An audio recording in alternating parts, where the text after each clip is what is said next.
Magandang araw mga kaibigan. Sa episode na ito, tatalakayin natin ang isa sa pinakamadilim na bahagi ng kasaysayan ng mundo, ang pagbagsak ng atomic bomb sa Nagasaki, Japan. Alamin natin ang mga detalye ng trahedyang ito at ang epekto nito sa buong mundo, dito sa Pinoy Wisdom.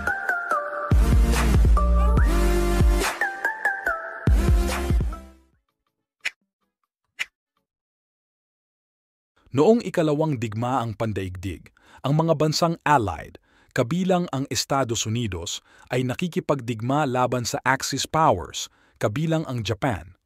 Matapos ang pagbagsak ng atomic bomb sa Hiroshima noong Agosto 6, 1945, hindi pa rin sumuko ang Japan. Dahil dito, nagdesisyon ang Estados Unidos na magbagsak ng pangalawang bomba upang tuluyang tapusin ang digmaan.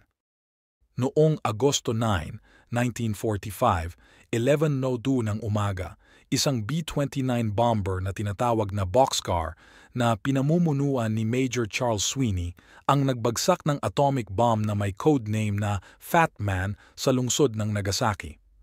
Ang bomba ay may plutonium core at mas malakas kaysa sa unang bomba ang ibinagsak sa Hiroshima.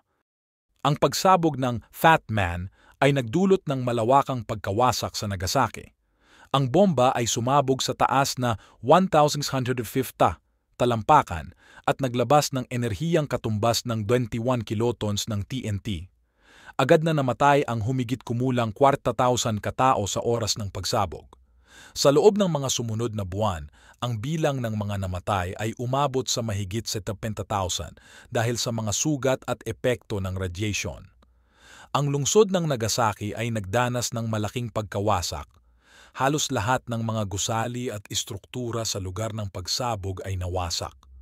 Ang mga nakaligtas ay nagdanas ng matinding sakit at hirap dahil sa mga sugat, pagkasunog at epekto ng radiation. Marami rin ang nagkasakit ng cancer at iba pang mga sakit dulot ng exposure sa radiation. Matapos ang pagbagsak ng pangalawang bomba, hindi na nag-atubiling sumuko ang Japan.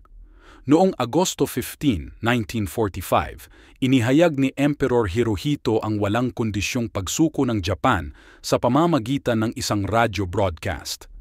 Ang pagsukong ito ay pormal na natapos noong Setyembre 2, 1945 sa isang seremonya sa USS Missouri sa Tokyo Bay. Ang pormal na pagtatapos ng ikalawang digmaang pandaigdig ay nagdulot ng pag-asa para sa kapayapaan at rekonstruksyon ng mga bansang nasalanta ng digmaan. Ang pagbagsak ng atomic bomb sa Nagasaki ay nag-iwan ng malalim na bakas sa kasaysayan. Ito ang huling pagkakataon na ginamit ang mga nuclear weapon sa isang digmaan. Ang trahedyang ito ay nagbigay daan sa malawakang diskusyon at pagkilos para sa nuclear disarmament at non-proliferation. Ang mga kasunduang tulad ng Treaty on the Non-Proliferation of Nuclear Weapons, NPT, ay nabuo upang maiwasan ang paglaganap ng mga nuclear weapons at isulong ang kapayapaan. Sa kabila ng matinding pagkawasak, ang Nagasaki ay nagpakita ng katatagan at pag-asa. Sa paglipas ng mga taon, ang lungsod ay muling bumangon at naging simbolo ng kapayapaan at pagkakasundo. Itinatag ang mga memoryal at museo upang alalahanin ang mga biktima ng pagsabog at upang itaguyod ang kapayapaan sa buong mundo. Ang trahedya ng Nagasaki ay nagbigay ng maraming aral sa sangkatauhan. Ito ay isang paalala ng kahindik-hindik na epekto ng digmaan at ang pangangailangan ng pagkakaisa at kapayapaan. Ang mga lider ng mundo ay patuloy na nananawagan para sa pagtigil ng paggamit ng mga sandatang nuklear at isulong ang diplomatikong solusyon sa mga sigalot. Ang pagbagsak ng atomic bomb sa Nagasaki noong Agosto 9, 1945 ay isang malungkot na bahagi ng kasaysayan ng mundo. Sa kabila ng trahedyang ito, nagpakita ang mga mamamayan ng Nagasaki ng katatagan at determinasyon na muling bumangon. Ang kanilang kwento ay nagsisilbing inspirasyon at paalala na ang kapayapaan ay dapat ipaglaban at pahalagahan. At diyan nagtatapos ang ating pagtalakay sa araw ng pagbagsak ng atomic bomb sa Nagasaki. Naway naintindihan ninyo ang kahalagahan ng pangyayaring ito at ang mga aral na hatid nito.